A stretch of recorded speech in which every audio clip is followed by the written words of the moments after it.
The telegram arrived on a Tuesday morning in June of 1878, and Meredith Thompson knew before she even opened it that her life was about to change, though she could never have guessed how profoundly or how wonderfully it would transform in the months to come.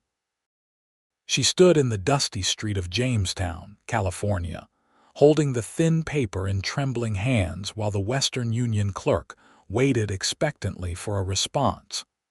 The words blurred before her eyes as tears threatened to spill down her cheeks. Her father's message was brief and brutal in its simplicity. Mother gravely ill. Return home immediately. Your painting nonsense ends now. Marriage to Robert arranged. No further discussion. Meredith crumpled the telegram in her fist, her heart sinking like a stone thrown into the deep waters of the Stanislaus River. For 3 glorious months, she had lived in Jamestown, painting the golden hills and dramatic landscapes of the California gold country. She had rented a small room above the general store with money saved from years of secret work, selling her paintings under a man's name to buyers in San Francisco. Her dream had always been to become a recognized artist, to capture the wild beauty of the West on canvas, to make people see the world through her eyes. But her father, stern and unyielding Thomas Thompson of Boston society, had tolerated her hobby only because her mother had interceded on her behalf. Now, with her mother ill, there would be no one to stand between Meredith and her father's iron will. At 23 years old, she would be forced to return east, marry a man she barely knew, and abandon every dream she had ever cherished. "Miss, you want to send a reply?" the clerk asked again. Meredith shook her head, unable to form words past the lump in her throat. She turned and walked slowly back toward her room, each step feeling heavier than the last. The California sunshine that had seemed so brilliant and full of promise just an hour ago now felt harsh and mocking. She climbed the narrow stairs to her room and sat on the edge of her small bed, staring at the half-finished painting on her easel. It depicted the rolling hills at sunset, the grass golden and luminous, the sky streaked with orange and purple. It was perhaps the best work she had ever done, but now it would never be completed. A knock at her door startled her from her misery. She wiped her eyes quickly and called out, "Yes, Miss Thompson, it's Martha from downstairs. There's a gentleman here to see you about a painting." Meredith's heart sank further.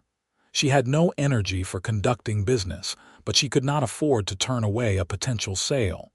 She needed every penny she could gather for the long journey back to Boston. "Send him up, please."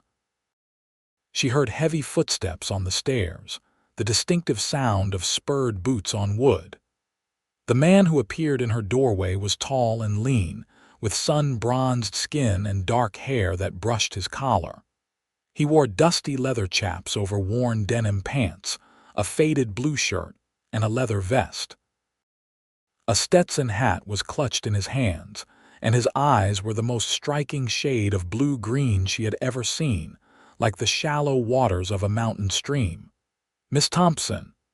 His voice was deep and warm, with a slight drawl that spoke of years spent under open skies. "Yes." She stood, trying to compose herself despite her red-rimmed eyes. "My name is Cade Reynolds. I own a ranch about 10 miles north of here. I heard in town that you're the artist who painted the landscape hanging in the hotel lobby, the one with the oak tree and the meadow." Meredith nodded. "That was my work, yes."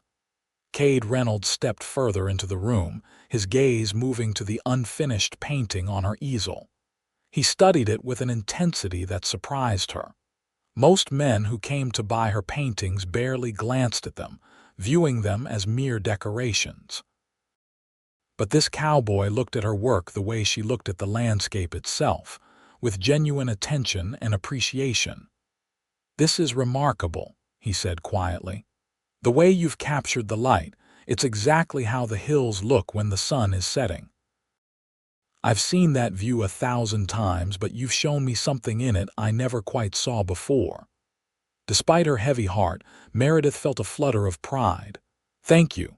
That's what I try to do." Cade turned to face her, and his expression shifted from admiration to concern. "Forgive me for being forward, Miss Thompson, but you look like you've received some troubling news." The kindness in his voice was her undoing. Fresh tears spilled down her cheeks before she could stop them. "I apologize. This is terribly unprofessional of me." "Don't apologize for being human," Cade said gently. He pulled a clean handkerchief from his pocket and offered it to her. "I didn't come here to conduct business if you're dealing with a hardship. I can return another time." Meredith took the handkerchief and dabbed at her eyes. Something about this stranger's genuine concern made her want to unburden herself. Perhaps it was because she knew she would never see him again after today. Perhaps it was because he looked at her paintings with such understanding. "I received a telegram this morning," she found herself saying. "I have to return to Boston. My mother is ill, and my father has ordered me to come home immediately. He's arranged a marriage for me, and he expects me to abandon my painting entirely." Cade's expression darkened with something that looked like anger, though she sensed it was not directed at her. "He's ordered you to forget your dreams." "Yes." The word came out as barely a whisper. The cowboy was quiet for a long moment, his jaw working as though he were wrestling with strong emotions. Finally, he set his hat down on the small table by the door and pulled up the room's only chair, sitting down and leaning forward with his elbows on his knees. "Miss Thompson, would you sit down for a minute? I'd like to tell you something." Puzzled but intrigued, Meredith returned to her seat on the bed's edge. Cade looked down at his hands, calloused and strong from years of ranch work. "5 years ago, I was working on my father's ranch in Texas. I had dreams of my own, dreams of coming to California and starting my own place, raising horses instead of cattle. My father thought it was foolish. He said I was throwing away a sure thing for a pipe dream. We fought about it constantly." He raised his eyes to meet hers. "One day, my mother took me aside. She was sick even then, though none of us knew how sick. She said something I've never forgotten. She told me that life is too short and too hard to live it according to someone else's vision.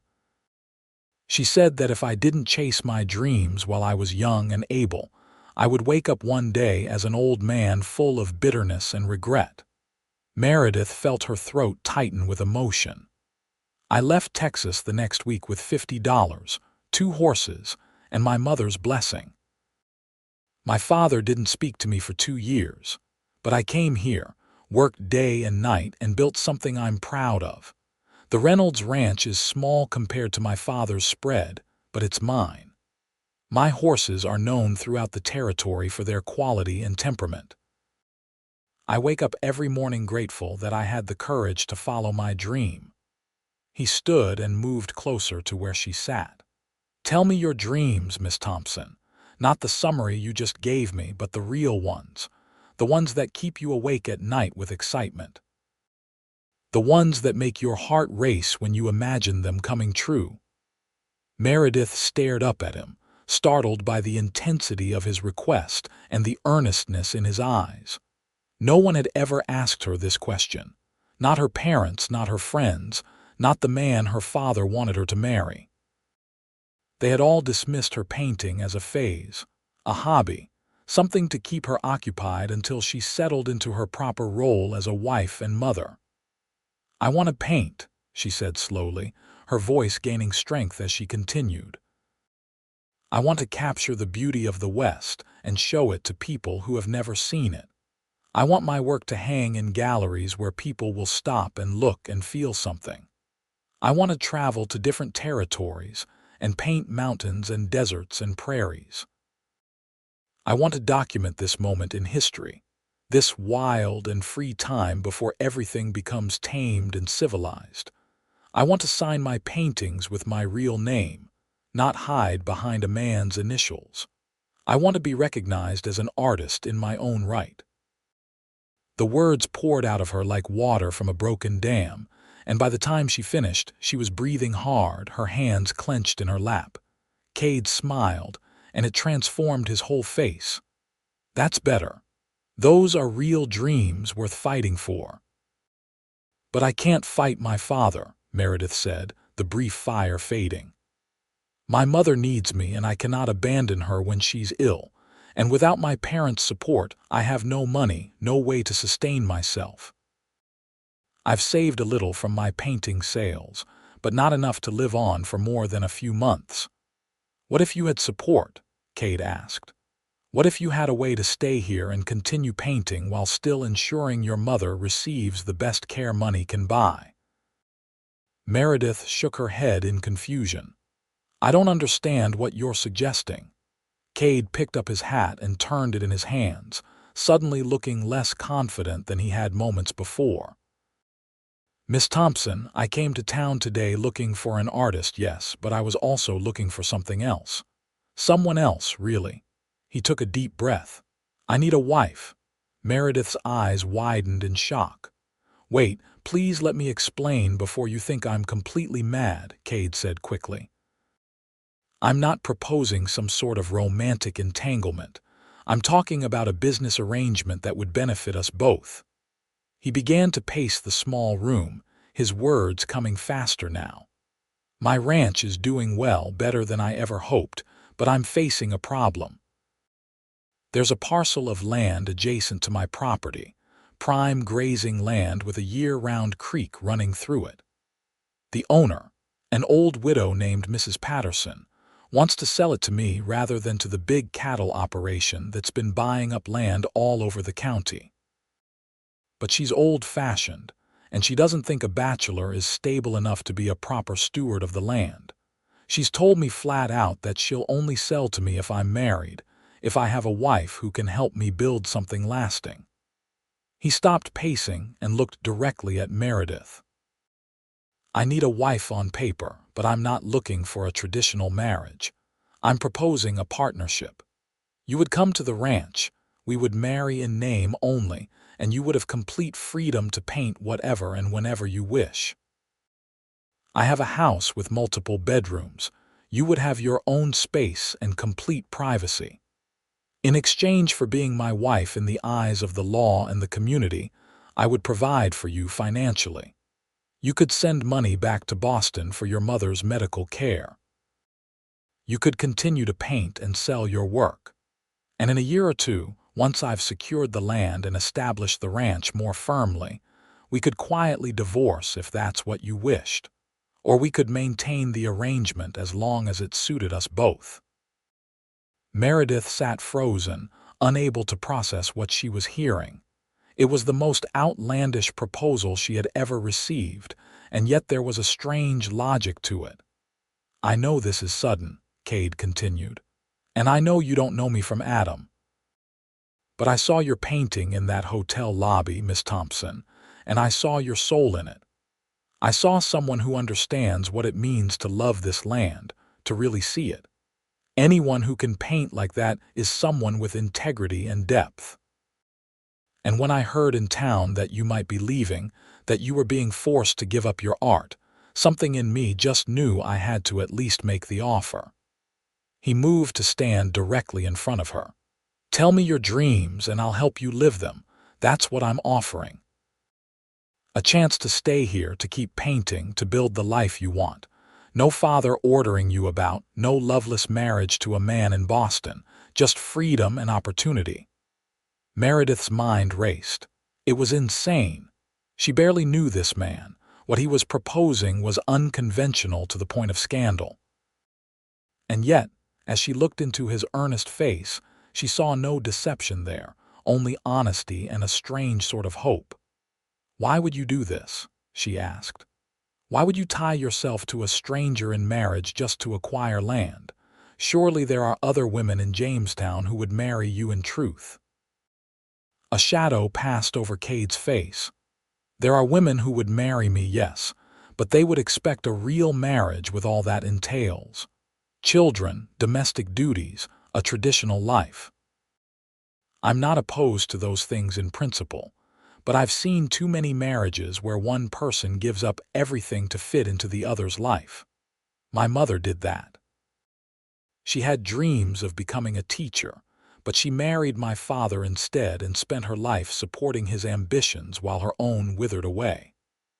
On her deathbed, she told me not to marry unless I found someone who could be a true partner, someone with her own dreams and fire. He paused, his voice becoming softer. I'm not saying I'll never want a real marriage someday, but right now, I need to focus on building my ranch and you need freedom to pursue your art. We could help each other. That seems more honest than entering into a traditional marriage with someone where we'd both be pretending to feel things we don't. Meredith stood and walked to the window, looking out at the dusty main street of Jamestown. A wagon rolled by, kicking up dust. In the distance, she could see the golden hills she loved so much, the landscape that had inspired some of her best work. "How much time do I have to decide?" she asked. "Take the rest of the day," Cade said. "I'm staying at the hotel. Send word there by tomorrow morning, and we can proceed however you choose. If you say no, I'll never bother you again, and I'll pay you handsomely for that painting on the easel as an apology for such a forward proposal. If you say yes, we can be married by the end of the week, and you can send a telegram to your father informing him of your new circumstances." He picked up his hat and moved toward the door, then paused. "One more thing, Miss Thompson. If you do agree to this, I want you to know that I will never, ever force you into anything you don't want. Your room will be your own, your time will be your own, and your person will be respected absolutely. I'm offering partnership and friendship, nothing more unless you someday wished it. You would be completely safe with me." After he left, Meredith sank back onto her bed, her mind whirling. She looked at the crumpled telegram on her bedside table, at the unfinished painting on her easel, at the small trunk that held her meager possessions. She thought about Boston, about the cold society drawing rooms and the man her father had chosen for her. Robert What's-his-name with his careful manners and complete lack of interest in anything beyond business and propriety. Then she thought about Cade Reynolds, with his honest eyes and his understanding of what it meant to have dreams. She thought about his offer of freedom, of the ability to continue painting, of the chance to live the life she had always wanted. It was mad. It was unconventional. It was possibly the most reckless thing she could do. But as the afternoon sun slanted through her window, painting golden light across her unfinished landscape, Meredith realized that she had already made her decision. She had not come all the way to California to give up at the first obstacle. She had not taught herself to paint, had not saved money and worked in secret for years, just to surrender her dreams because her father demanded it. She pulled out a piece of paper and wrote a brief note. "Mr. Reynolds, I accept your proposal. M. Thompson." That evening she paid a boy a nickel to deliver the note to the hotel. By the time she went to bed, she had received a reply. "Thank you. I promise you won't regret this. I'll call on you tomorrow at 10 o'clock to discuss the details. K. Reynolds." Meredith barely slept that night, alternating between excitement and terror at what she had agreed to. By the time dawn broke over the Sierra Nevada foothills, she had talked herself into and out of the arrangement at least a dozen times. But when Cade arrived promptly at 10, looking freshly shaved and holding his hat respectfully, her doubts began to fade. They sat in the small parlor of the boarding house, chaperoned by the curious Martha, and discussed the practical details of their arrangement. Cade was businesslike but kind, laying out his proposal clearly. "The ranch house has 4 bedrooms, he explained. "You would have the largest one, the one with the best light for painting. I've been using it for storage, but we can clear it out and set it up however you like. There's a small cabin on the property that I'll use for my own quarters if you'd prefer more privacy, though I generally stay in the house during winter." "That won't be necessary," Meredith said. "If we're to present ourselves as a married couple, it would seem strange for you to live in a separate building. As long as I have my own room, I'll be quite comfortable." Cade nodded. "I have a housekeeper, Mrs. Chen, who comes 3 times a week to help with cleaning and cooking. She's discreet and kind, and I think you'll like her. You won't be expected to do any housework unless you want to. I hired her specifically so I could focus on the ranch, and that won't change just because I'm married." "I can help with cooking," Meredith offered. "I may not be a typical housewife, but I do know my way around a kitchen." "Only if you want to," Cade insisted. "This arrangement is meant to give you freedom, not burden you with expectations." They discussed finances next. Cade would open a bank account in Meredith's name and deposit money monthly for her personal use. Any money she made from selling paintings would be entirely hers. He would also send money immediately to Boston to cover her mother's medical expenses and ongoing care. "Your father will likely be angry," Cade warned. "Are you prepared for that?" Meredith lifted her chin. "My father has been angry with me for most of my life. I stopped trying to please him years ago. As long as my mother is cared for, I can bear his disapproval." "What about this Robert fellow he wanted you to marry?" "I barely know him," Meredith admitted. "He's the son of one of my father's business associates. We've met perhaps 3 times at social functions. He seemed pleasant enough, but we had nothing in common. He looked at me the way one might look at a piece of furniture one is considering purchasing." Cade's jaw tightened. "Well, you're not furniture.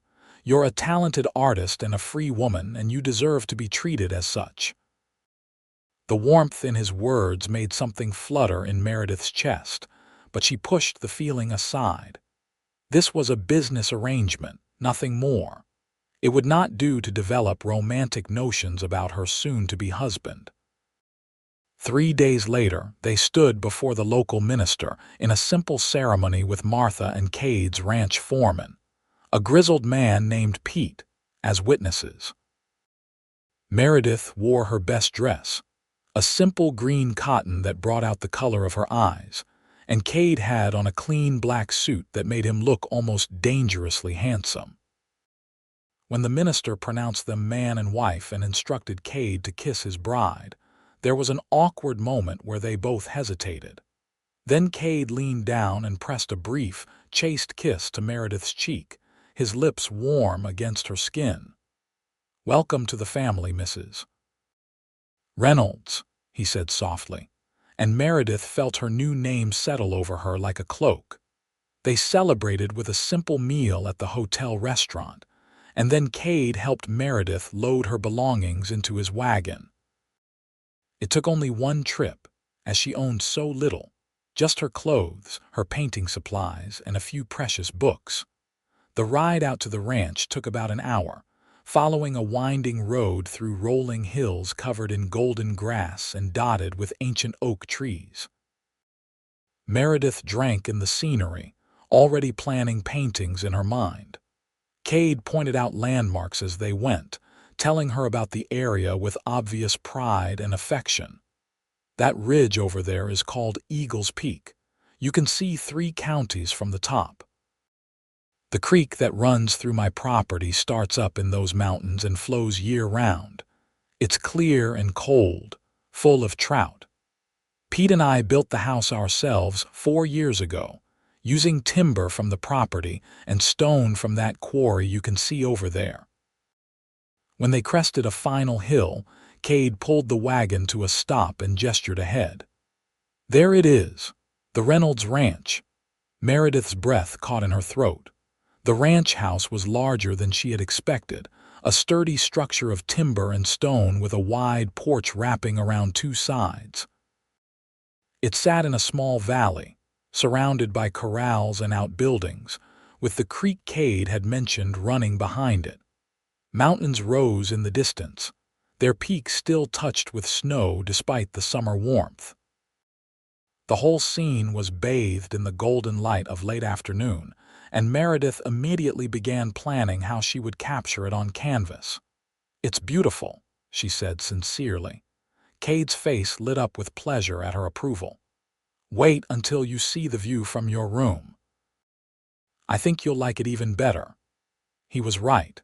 The room Cade had designated as hers was spacious and bright, with two large windows that looked out over the valley. The afternoon sun streamed through them, illuminating the hardwood floors and the simple but sturdy furniture. There was a large bed with a colorful quilt, a wardrobe, a washstand with a pretty china pitcher and bowl, and best of all, a corner space that was perfect for setting up her easel. "I thought you could paint here when the weather is bad," Cade said, standing in the doorway. "But there's also a spot on the back porch with a roof overhang that would give you shade if you want to work outside. And of course, you're free to take a horse and explore the property whenever you like. I'll teach you the boundaries so you don't wander onto neighboring land by accident." Meredith turned to him, feeling suddenly overwhelmed by his generosity. "Cade, I don't know how to thank you for all this." He shrugged, looking almost embarrassed. "You're doing me a favor too, remember? This arrangement benefits both of us." But as the days turned into weeks, Meredith began to wonder if perhaps Cade had gotten the shorter end of their bargain. He worked from before dawn until after dark most days, mending fences, training horses, tending to the 100 tasks that came with running a ranch. Yet he never complained, and he never asked anything of Meredith beyond her presence at dinner most evenings. Those dinners became Meredith's favorite part of the day. She and Cade would sit at the large kitchen table, eating Mrs. Chen's excellent cooking, and talk about their days. Cade would tell stories about the horses he was training or the challenges of ranch life, and Meredith would describe what she had painted or share observations about the landscape. She found herself laughing more than she had in years. Cade had a dry sense of humor and a gift for storytelling. He could make even mundane events entertaining, and he seemed genuinely interested in her observations about light and color and composition. One evening, about a month after their marriage, they sat on the front porch watching the sunset paint the sky in shades of orange and pink. Meredith had spent the day painting down by the creek and was feeling pleasantly tired and satisfied with her work. "I sent the money to Boston today," Cade said quietly. "Enough to cover 6 months of your mother's care with the best doctors in the city." Meredith felt tears prick her eyes. "Thank you. I wrote to my mother explaining everything. I received a letter back today, actually." "How did she take the news?" "Better than I expected. She said she was glad I had found someone who respected my dreams. She asked me to send a painting when I could, something to brighten her room." Meredith paused, then added, "My father, on the other hand, sent a letter saying I was no longer his daughter and that I had brought shame on the family." Cade reached over and covered her hand with his. It was the first time he had touched her since their wedding kiss, and the warmth of his calloused palm against her skin sent an unexpected shiver through her. "I'm sorry," he said. "That must hurt, even if you expected it." "It does," Meredith admitted, "but it also feels strangely liberating. I've spent my whole life trying to be what he wanted, always failing. Now I can stop trying and just be myself." "You're remarkable, you know that," Cade said softly, his thumb absently stroking the back of her hand.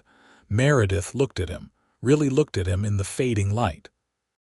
His face was becoming so familiar to her now, the strong line of his jaw, the way his eyes crinkled when he smiled, the sun-weathered skin that spoke of a life lived outdoors.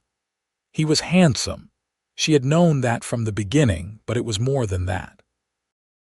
There was a kindness in him, a basic decency that she found increasingly attractive. "So are you," she said, and meant it. They sat in comfortable silence until the last light faded from the sky and the stars began to emerge. When they finally went inside, Cade squeezed her hand gently before releasing it and heading to his own room. That night, lying in her bed, Meredith found herself thinking about that small gesture, the warmth of his hand, the gentleness in his voice. She reminded herself sternly that this was a business arrangement, that she should not develop romantic feelings for her husband.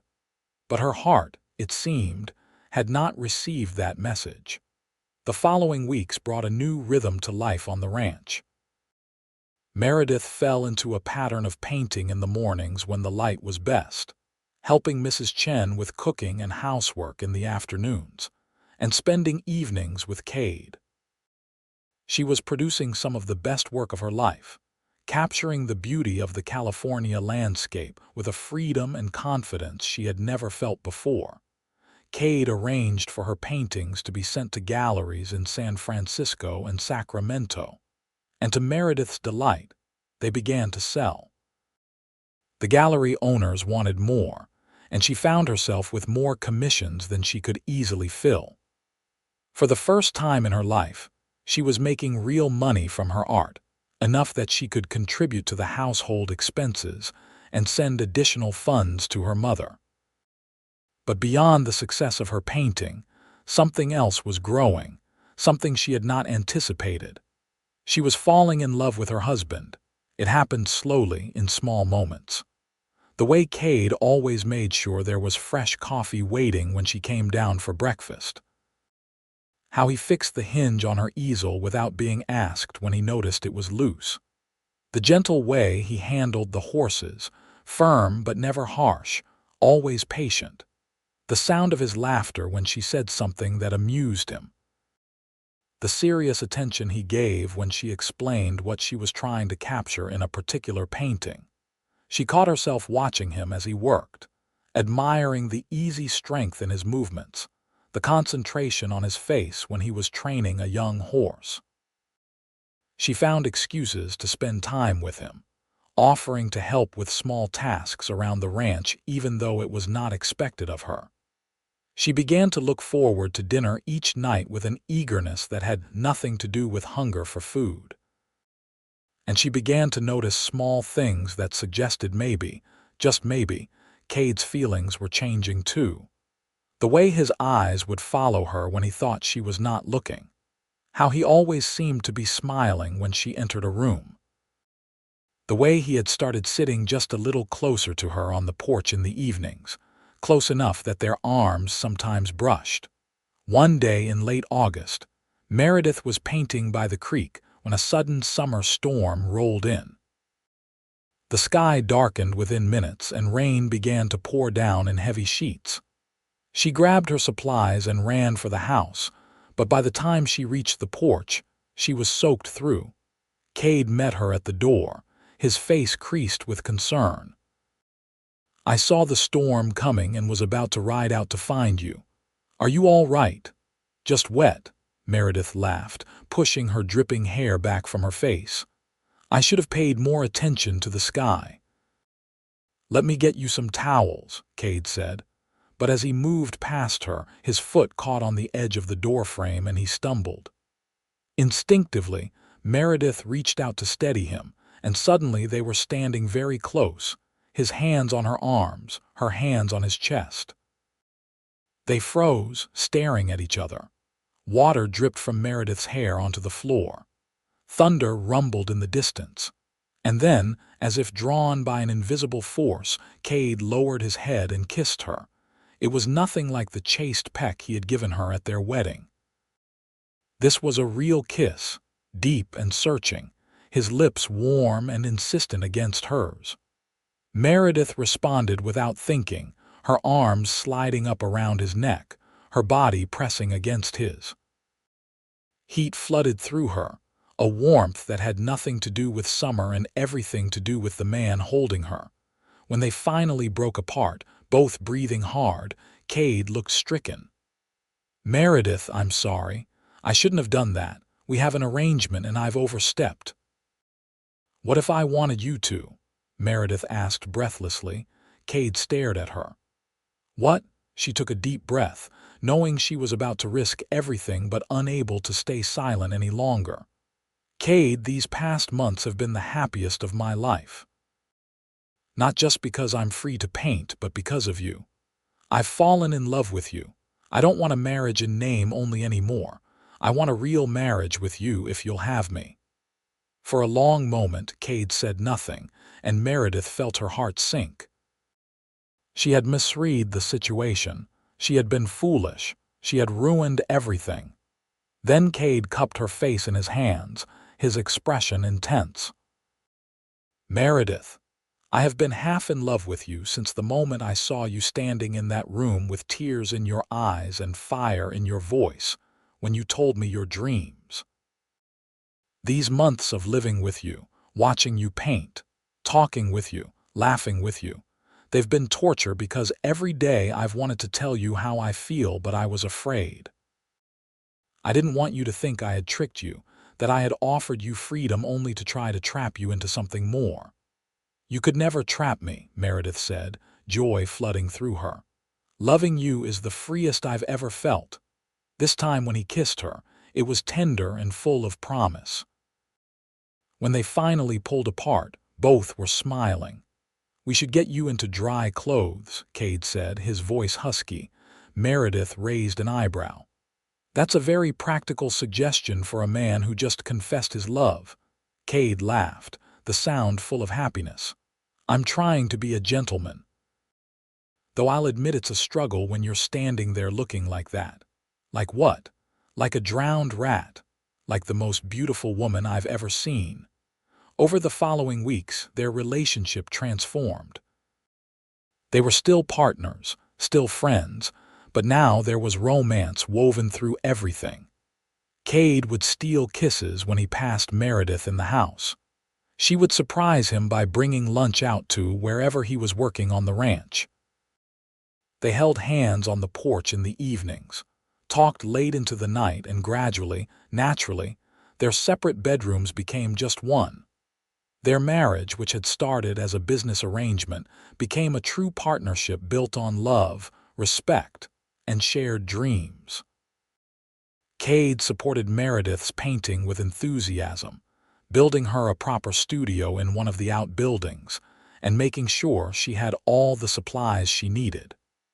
Meredith, in turn, took a genuine interest in the ranch, learning about the horses and even helping with some of the work. In September, Mrs. Patterson came to visit the ranch. The elderly widow walked through the property with Cade and Meredith, asking questions and observing how they interacted. At the end of her visit, she sat on the porch with a cup of tea and smiled at them both. "You've built something good here, Mr. Reynolds," she said.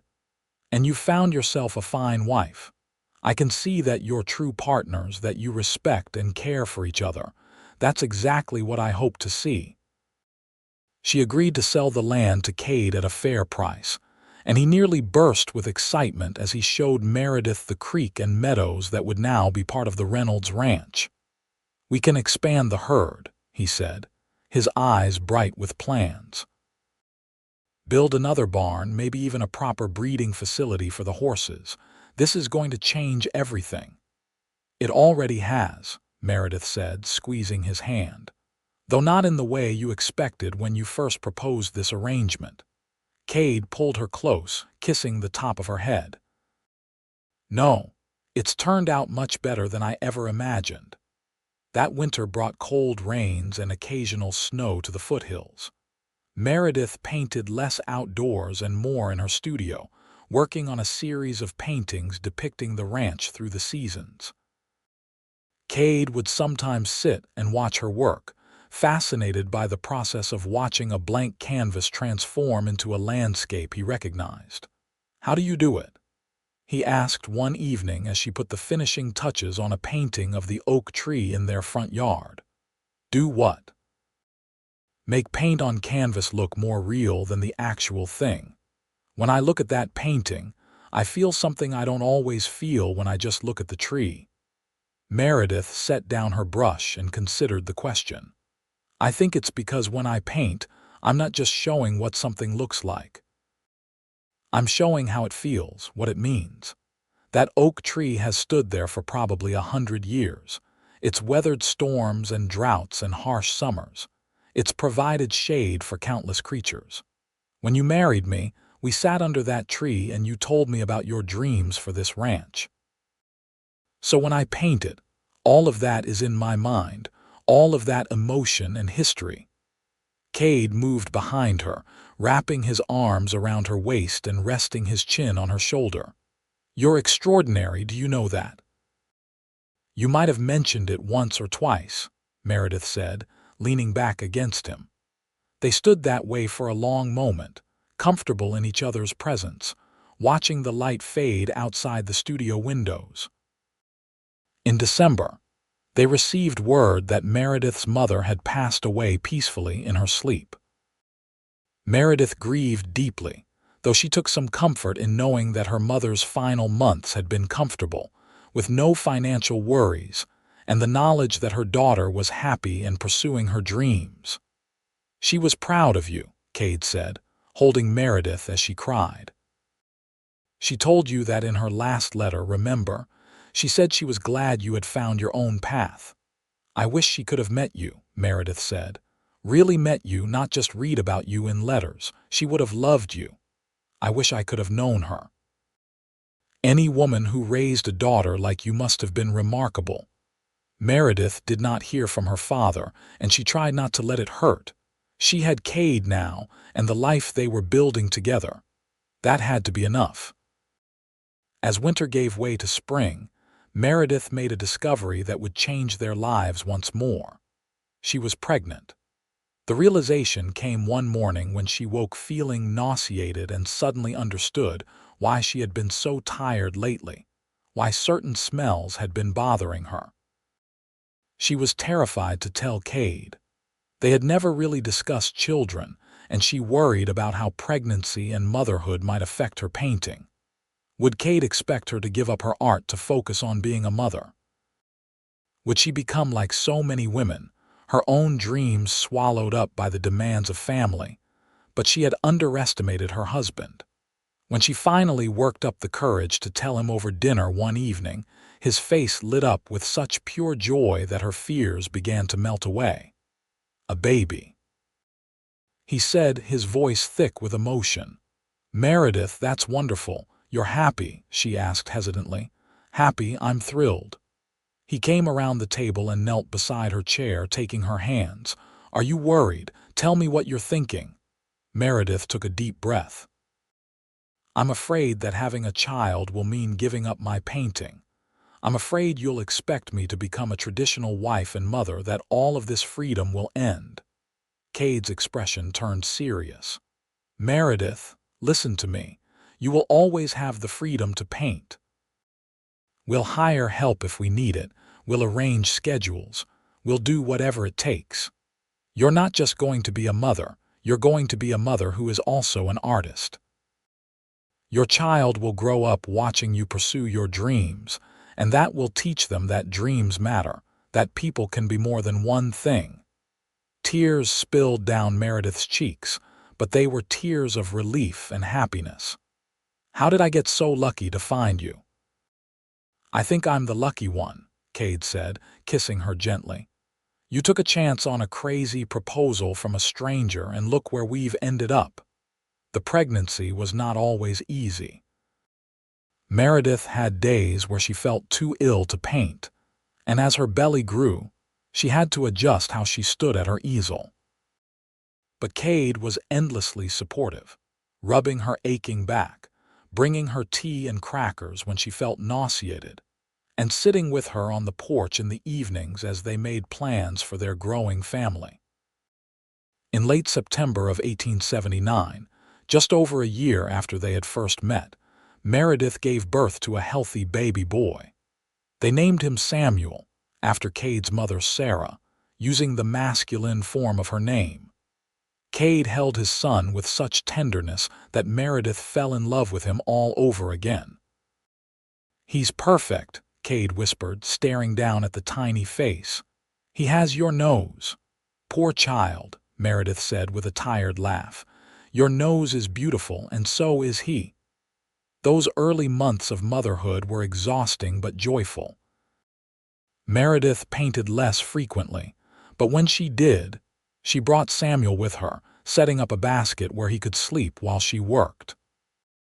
True to his word, Cade arranged for additional help, hiring a young woman from town to assist with the housework and cooking so that Meredith could balance motherhood and art. When Samuel was 6 months old, Meredith completed a series of paintings that she considered her finest work. They depicted the ranch through the cycle of a year, capturing the changing light and seasons with an intimacy born of deep knowledge and love of the land. A gallery in San Francisco displayed them, and they sold within a week at prices that astonished her. "You're becoming famous," Cade said, reading the letter from the gallery owner that praised Meredith's work in glowing terms. "I'm becoming successful," Meredith corrected. "There's a difference, but it feels good to know that people value what I create."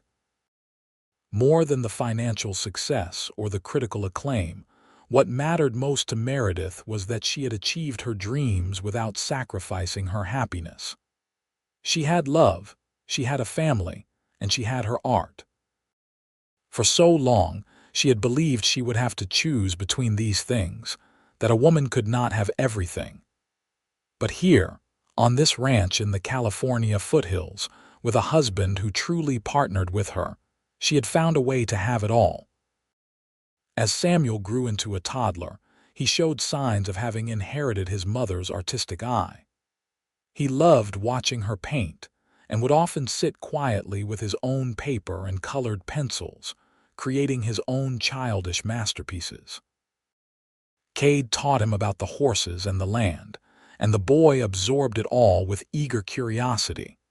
2 years after Samuel's birth, Meredith gave birth to a daughter they named Elizabeth. She had her father's blue-green eyes and a temperament that was both sweet and determined. The ranch house rang with the sounds of children's laughter, and Meredith found new subjects for her paintings in the everyday moments of family life. One evening, when Elizabeth was about 6 months old, Meredith stood on the porch watching the sunset while Cade played with the children in the yard. Samuel was teaching his little sister how to pet one of the barn cats, his young voice serious as he explained the proper way to be gentle.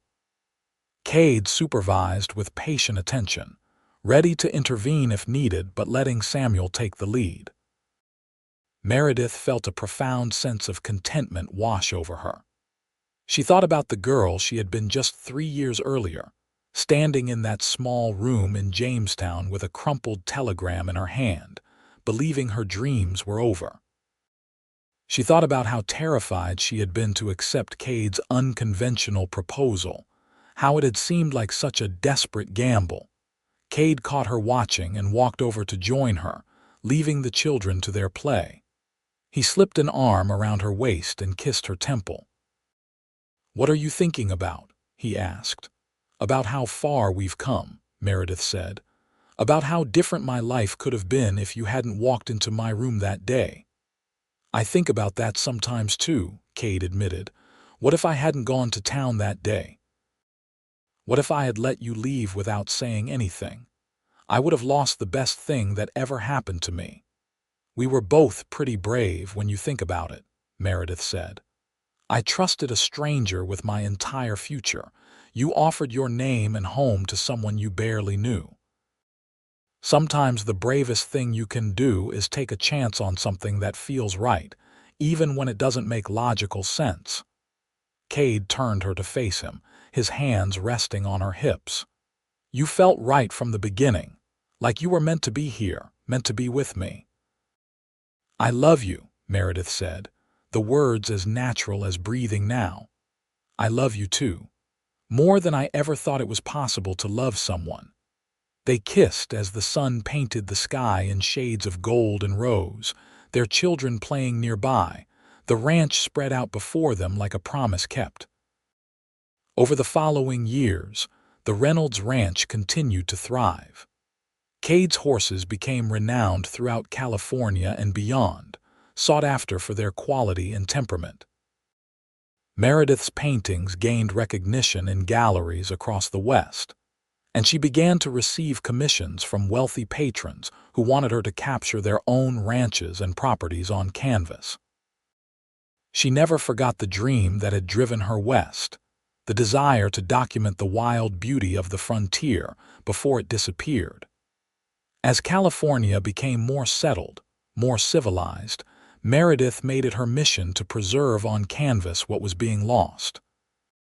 She painted the last of the wild horse herds in the hills, the old adobe missions falling into ruin, the weathered faces of the pioneers who had come west in covered wagons.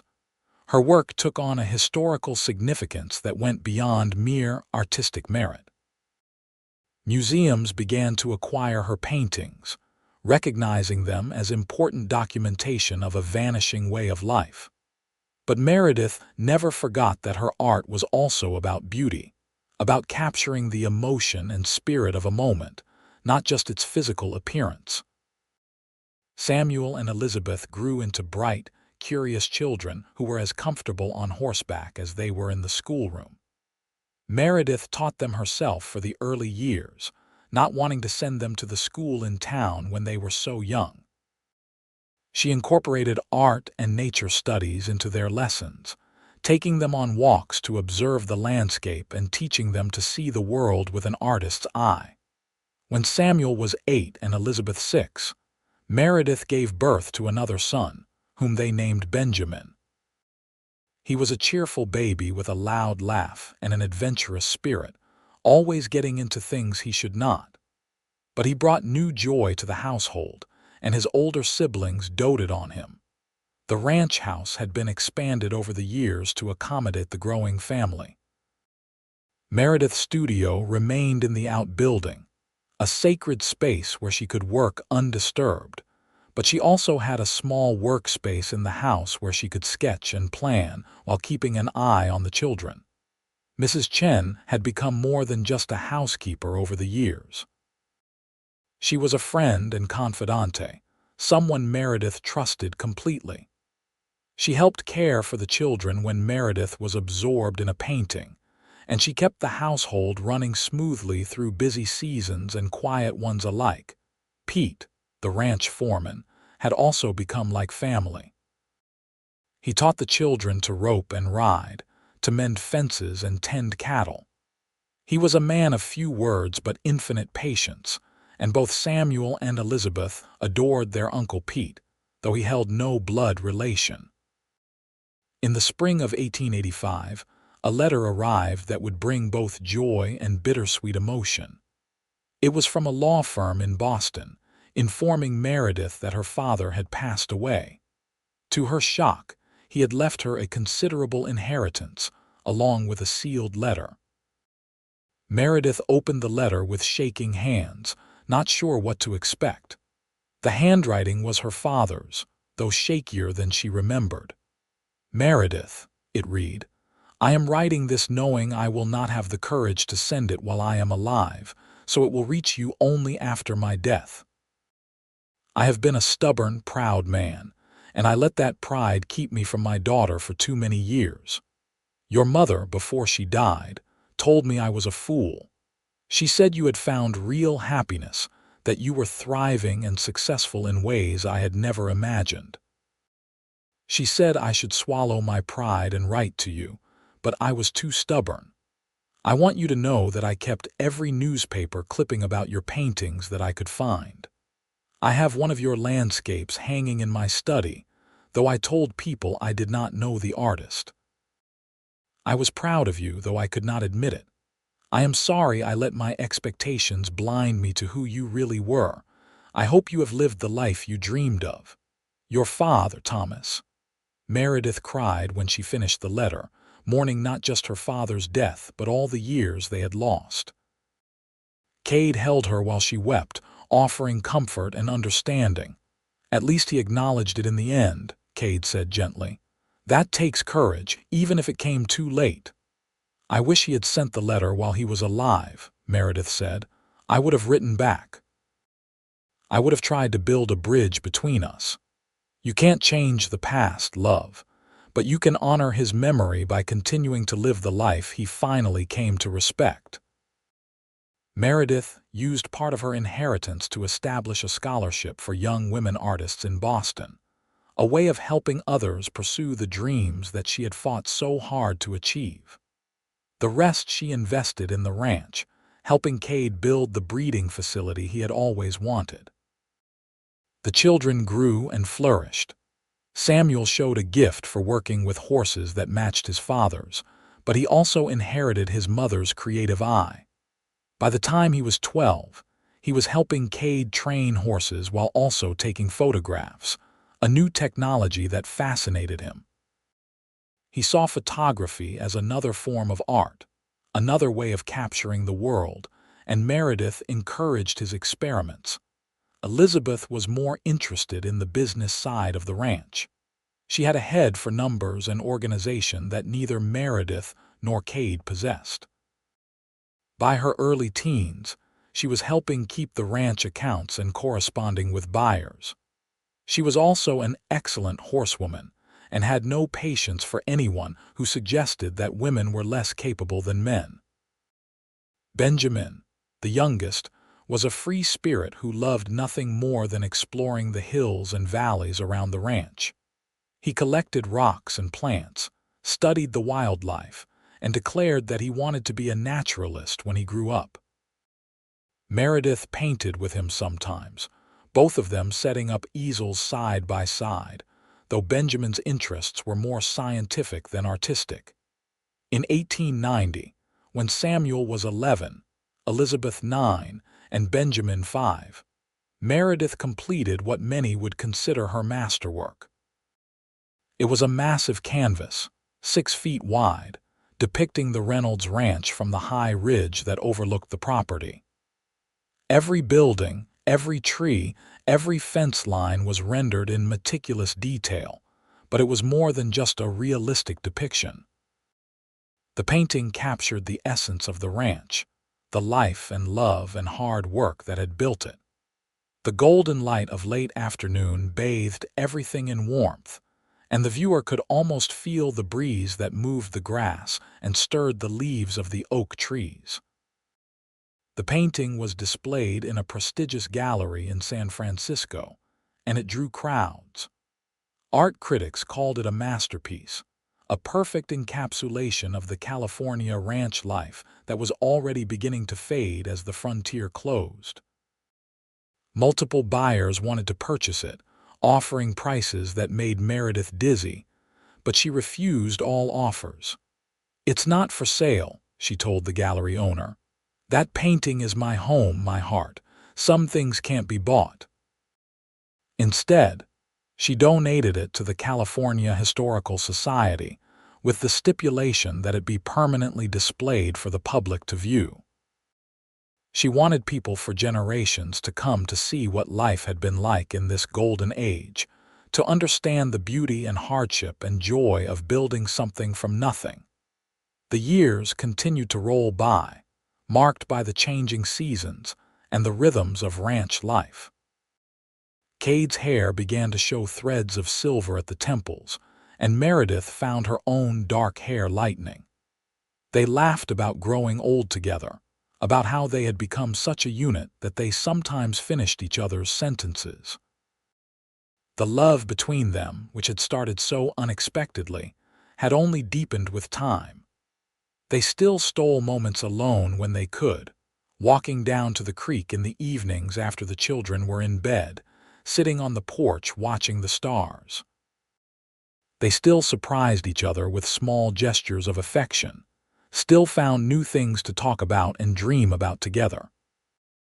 When Samuel turned 16, Cade officially made him a partner in the ranch, recognizing that his son had earned the right to have a say in the decisions that shaped their future. Elizabeth, at 14, took over complete management of the business accounts and proved to have a sharper mind for negotiation than Cade himself. Benjamin, at 10, announced that he wanted to go to the new university in Berkeley to study natural sciences, and both Cade and Meredith supported his dream. As 1895 dawned, Meredith realized with some astonishment that 17 years had passed since that day in Jamestown when Cade Reynolds had walked into her room and changed her life forever. She was 40 years old now, a successful artist, a wife, a mother, a ranch partner. She had lived her dreams in ways she could never have imagined in her youth. One evening in early spring, she and Cade sat on their favorite spot on the porch, watching the sunset paint the hills gold. Samuel was out checking the north fence line, Elizabeth was in the house working on the month-end accounts, and Benjamin was supposed to be doing his homework but was probably exploring the creek instead. "You ever regret it?" Meredith asked suddenly. Cade turned to look at her, puzzled. "Regret what?" "That our marriage started as a business arrangement, that we didn't have the romance and courtship that most couples have." Cade considered the question seriously, as he always did when she asked something important. Then he smiled and took her hand. "I don't regret a single thing. Yes, we started with an unusual arrangement, but that made us build our relationship on honesty and respect from the very beginning. We chose each other deliberately, not just because of romantic feelings, but because we recognized something fundamental in each other, something that aligned. The romance came after, but it was built on a foundation of genuine partnership. That's rarer and more valuable than all the courtship in the world." He raised her hand to his lips and kissed it gently. "Besides, I did court you. I courted you by respecting your dreams, by giving you freedom, by showing you through my actions that I valued you as a person, not just as a wife. And you courted me by sharing your world with me, by teaching me to see beauty I had been blind to, by choosing to love me even though you didn't have to. That's the most romantic thing I can imagine." Meredith felt tears prick her eyes as Cade's words touched her deeply. "I love you so much. More now than even in the beginning, if that's possible." "It's possible," Cade said, "because love isn't just a feeling, it's a choice you make every day. And I choose you every single day." They sat in comfortable silence as the sun dipped below the horizon and the first stars began to appear. In the distance, they could hear Samuel whistling as he rode back toward the barn. From inside the house came the sound of Elizabeth's voice calling Benjamin to come do his homework. These were the sounds of home, of family, of a life well lived. Meredith thought about the girl she had been, standing in that dusty street in Jamestown with a telegram crumpling in her fist, believing her dreams were over. She thought about Cade's words that day. "Tell me your dreams and I'll help you live them." He had kept that promise in every way that mattered, and in return, she had helped him build something greater than either of them could have created alone. The Reynolds Ranch was not just a piece of land with horses and cattle.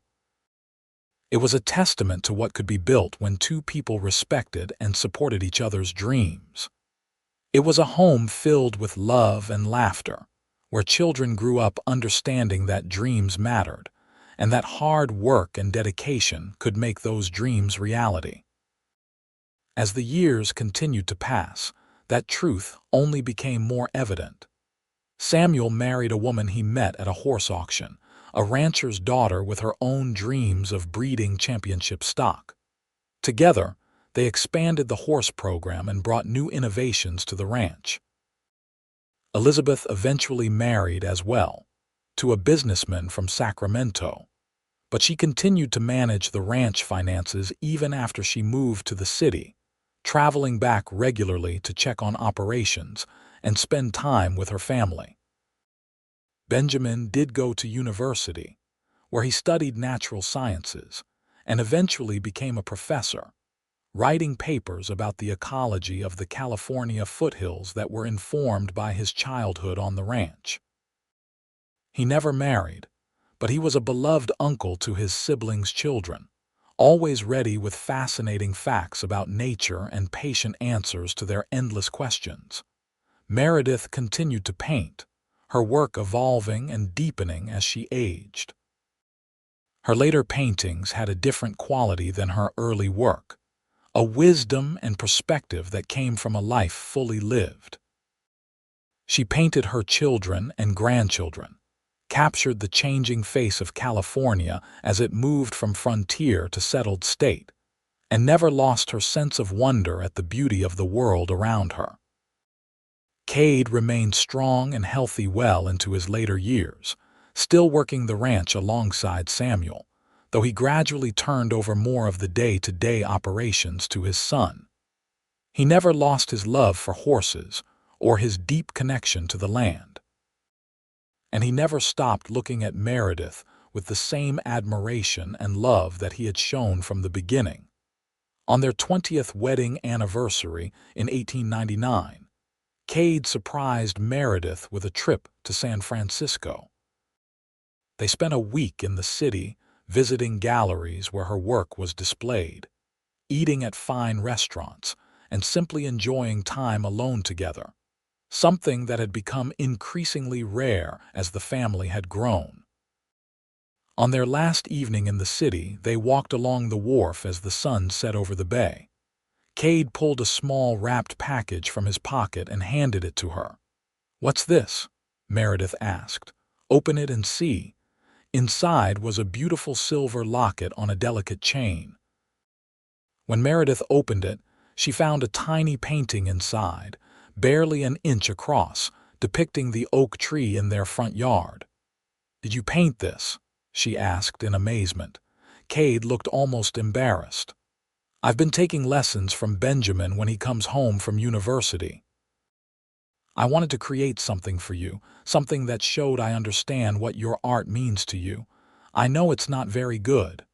"It's perfect," Meredith said, her voice thick with emotion. "It's the most perfect gift you could have given me." She fastened the locket around her neck and kissed him there on the wharf, not caring who might see. After 20 years of marriage, she still loved this man with her whole heart, still felt lucky every day that he had walked into her life and offered her the chance to pursue her dreams. They returned to the ranch refreshed and reconnected, ready for whatever the new century would bring. And as 1900 dawned, ushering in a new era, Meredith and Cade faced it together, as they had faced everything with partnership, love, and unwavering support for each other's dreams. The years that followed brought both joy and sorrow, as all years do. They lost Pete in 1902, the old foreman passing away peacefully in his sleep at the age of 75. His death was mourned by the entire family, and they buried him on a hill overlooking the ranch, with a simple marker that read, "A true friend and partner." Mrs. Chen retired in 1905, though she remained close to the family and visited often. Elizabeth hired a younger woman to take over the housekeeping duties, but it was never quite the same without Mrs. Chen's quiet efficiency and warm presence. Samuel and his wife had 4 children, giving Meredith and Cade a new generation to love and teach. Meredith delighted in painting her grandchildren, capturing them at various ages and in various moods. Some of these portraits were her most tender work, showing a grandmother's love in every brushstroke. In 1910, when Meredith was 55 and Cade 59, they celebrated their 31st wedding anniversary. The ranch was thriving under Samuel's management, with Elizabeth's business acumen ensuring profitability and Benjamin's scientific knowledge, helping them implement more sustainable land management practices. Meredith's work was now displayed in museums across California and in several prestigious galleries in the East. She had achieved a level of recognition that would have seemed impossible to that frightened young woman in Jamestown 3 decades earlier. Critics praised her body of work as one of the most important artistic documentations of California's frontier period. But for all her success and recognition, what mattered most to Meredith was the life she had built with Cade. Their love had been tested by time, hardship, loss, and the everyday challenges of running a ranch and raising a family. It had emerged stronger, deeper, and more precious than she could have imagined. One evening, as they sat in their usual spot on the porch, Meredith looked over at her husband and felt overwhelmed with gratitude. His hair was mostly silver now, his face lined with years of sun and work, but to her, he was as handsome as the day she had first seen him. "What are you thinking about?" Cade asked, catching her staring. "About how you saved my life," Meredith said simply. Cade shook his head. "I didn't save your life, I just gave you an opportunity. You saved yourself by having the courage to take it." "We saved each other," Meredith corrected. "You were as lost as I was when we met. You just didn't realize it. You had your ranch and your horses, but you didn't have anyone to share it with, anyone to understand what you were building." "That's true," Cade acknowledged. "I thought I was content with my solitary life, but I didn't know what I was missing until I found it. Or rather, until I found you." They rocked in comfortable silence, listening to the evening sounds of the ranch settling down for the night. In the distance, they could hear Samuel calling instructions to one of the ranch hands. Closer by, one of their grandchildren was laughing at something, the sound clear and joyful in the twilight air. "You think they understand how lucky they are?" Meredith asked, gesturing toward the house where their family was gathered for dinner. "Samuel and Elizabeth, you mean? I think they do. We've raised them to appreciate what they have, to understand that this ranch and this life were built through hard work and dedication. And most importantly, through love and mutual respect. I hope so. I hope they all find what we found, someone who supports their dreams the way you've supported mine." Cade reached over and took her hand, his grip still strong despite his age. "I didn't just support your dreams, Meredith. I got to watch them come true. That's been one of the greatest privileges of my life. Every painting you've created, every recognition you've received, every time I see someone moved by your work, I feel proud. Not because I had anything to do with the talent or the vision, but because I was smart enough to recognize it and lucky enough to be part of your journey."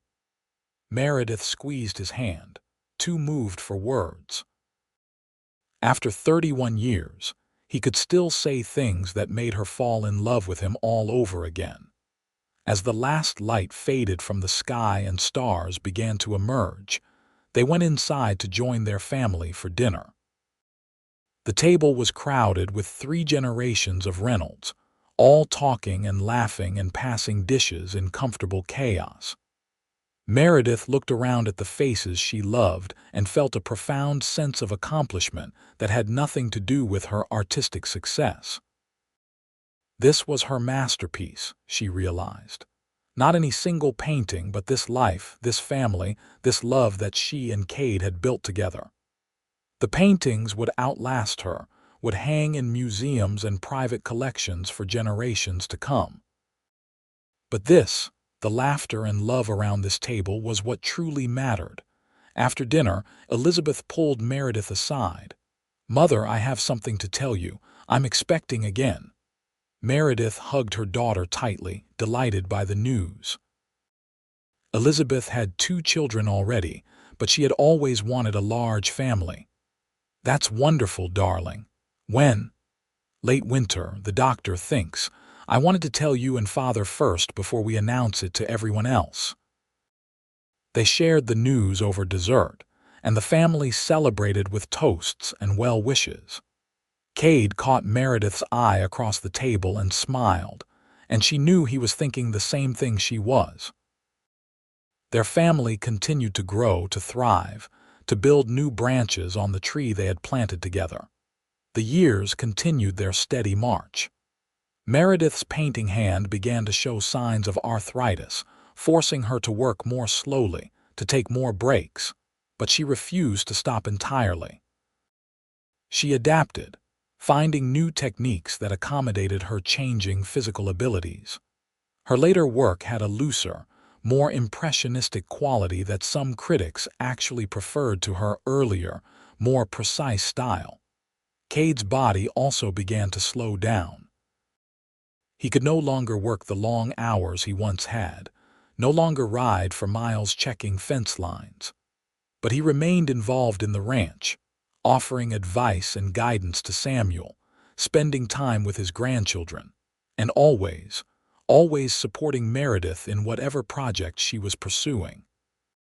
In the summer of 1918, as the world was embroiled in a terrible war far from the peaceful hills of California, Meredith completed what would be her final major work. It was a painting of her and Cade, sitting on their porch at sunset, holding hands. She had worked from memory and from a photograph Benjamin had taken, and she had poured 40 years of love into every brushstroke. When she showed it to Cade, he stared at it for a long time without speaking. Finally, he turned to her with tears in his eyes. "You've captured us. Not just what we look like, but who we are, what we mean to each other." "That was the goal," Meredith said softly. "I wanted to create something that showed what real love looks like. Not young passion, though that has its place, but the deep, abiding love that comes from building a life together, from facing challenges side by side, from choosing each other every single day for 40 years. She titled the painting Partnership and donated it to the same historical society that housed her earlier masterpiece of the ranch. She wanted them displayed together, the beginning and the culmination of her life's work. That fall, Cade fell ill with pneumonia.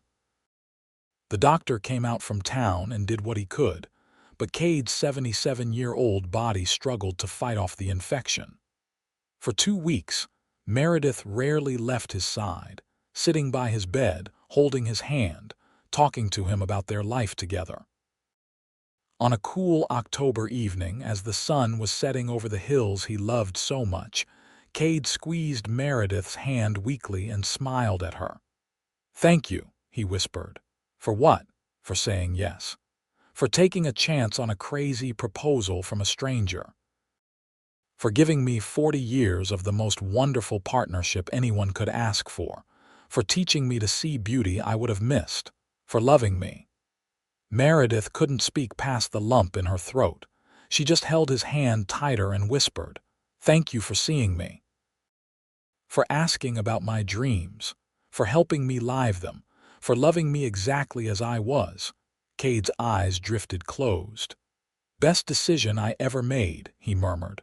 Walking into that room in Jamestown, those were his last words. He passed away peacefully an hour later, surrounded by Meredith and their children as the last light faded from the sky. Meredith grieved deeply for the man who had been her partner, her love, her best friend for 4 decades. But even in her grief, she was grateful. Grateful for every year they had shared, every conversation, every sunset watched together, every challenge faced side by side. They had been blessed with time, with love, with the chance to build something beautiful together. She remained at the ranch, painting when the arthritis allowed it, spending time with her children and grandchildren and great-grandchildren who came to visit. Samuel ran the ranch with the same dedication his father had shown, and Meredith took comfort in knowing that the legacy she and Cade had built would continue. On quiet evenings, she would sit on the porch in her rocking chair, the same spot where she and Cade had sat together for so many years.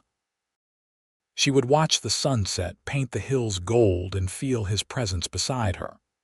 The locket he had given her all those years ago still hung around her neck, the tiny painting of the oak tree a constant reminder of his love. She lived to be 85 years old, painting almost until the end, her mind sharp and her spirit undimmed despite her aging body. When she passed away peacefully in her sleep in 1933, She left behind a legacy that went far beyond her considerable body of artistic work. She left behind children who had learned that dreams mattered and were worth pursuing. Grandchildren who understood that love was about partnership and mutual respect. Great-grandchildren who would grow up hearing stories about the grandmother who had been told to forget her dreams, but who had found a cowboy who said, "Tell me your dreams. I'll help you live them," and who had spent her life proving that with courage, determination, and the right partner, dreams really could come true.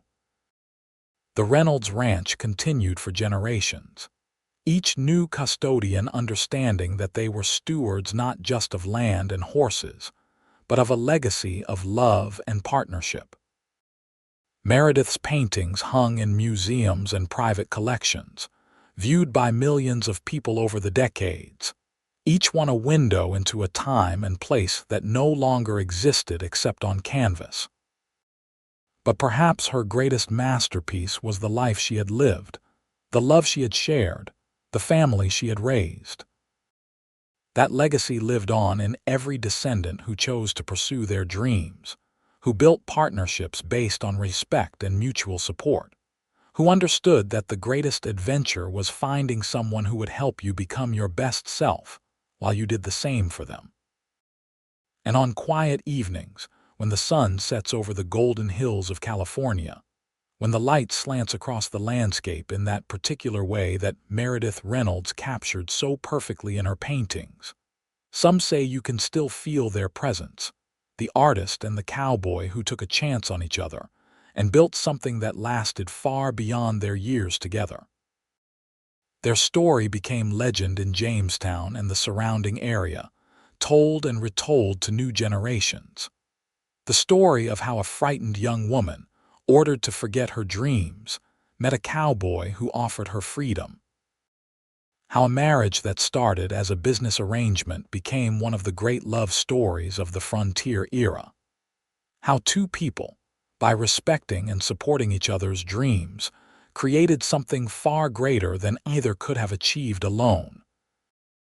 In the end, that was the true legacy of Meredith and Cade Reynolds. Not the paintings or the ranch or the material success, though those were impressive in their own right. The true legacy was the proof that love and partnership, built on a foundation of mutual respect and support for each other's dreams, could weather any storm and create a life of purpose, meaning, and deep joy. And that legacy lived on, passed down through generations, a reminder that sometimes the most important thing you can ask someone is not, "What can you do for me?" but rather, "Tell me your dreams and I'll help you live them."